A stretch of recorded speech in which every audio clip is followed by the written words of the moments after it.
So this is Dr. Mohalakshmi, Professor and Head Department of ECE from Rohini College of Engineering and Technology. In this video lecture, we'll see the Class B power amplifier.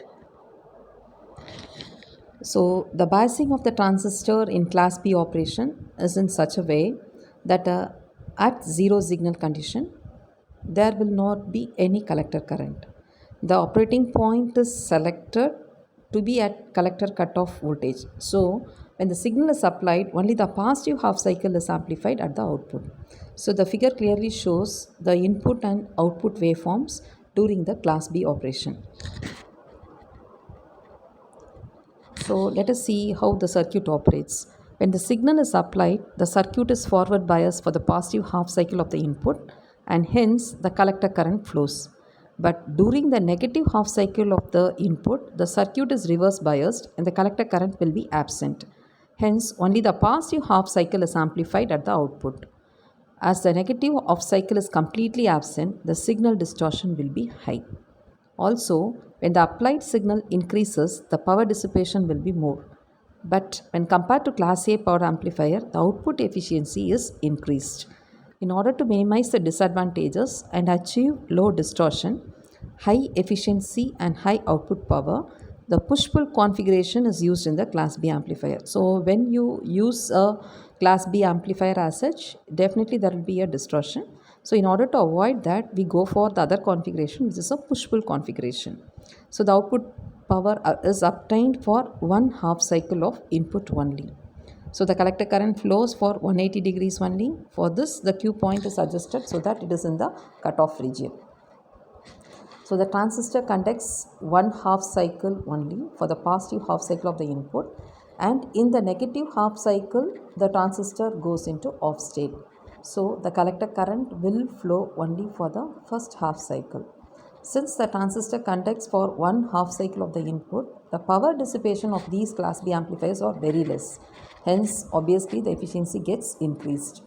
The Class B amplifier is biased at the cutoff point so that it is brought out of cutoff and operates in its linear region when the input signal drives the transistor into conduction.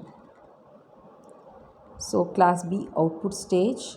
So you can see here Q1 and Q2 form two unbiased emitter followers. Q1 only conducts when the input is positive. Q2 will conduct only when the input is negative.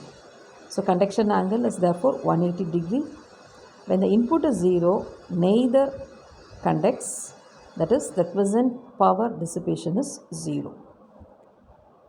So this is your Class B current waveforms where you could see the conduction in the IC1, that is the Q1 operation and the Q2 operation, which is related to the output waveform IC1 and IC2.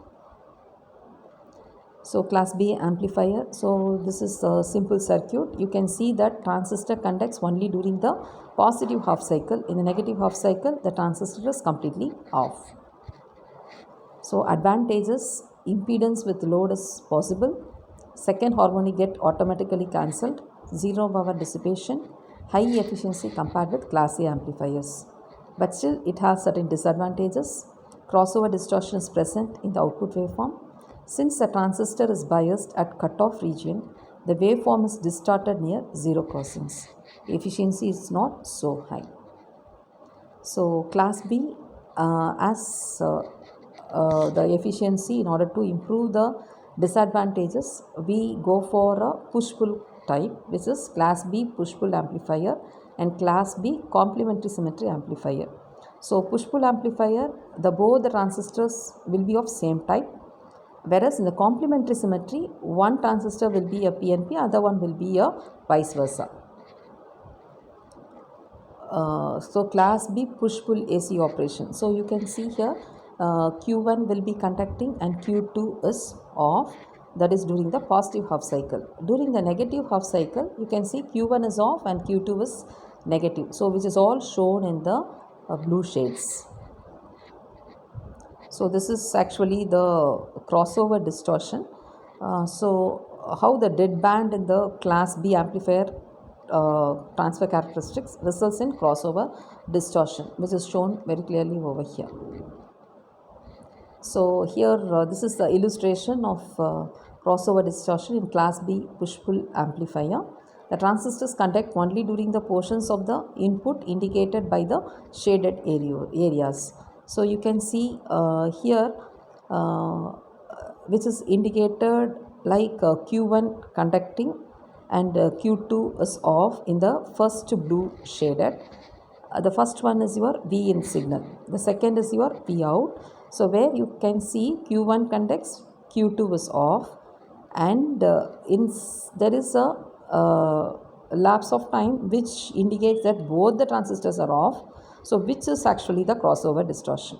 So when it is trying to switch over from Q1 to Q2, so both will be off for some time, which we term here as a crossover distortion.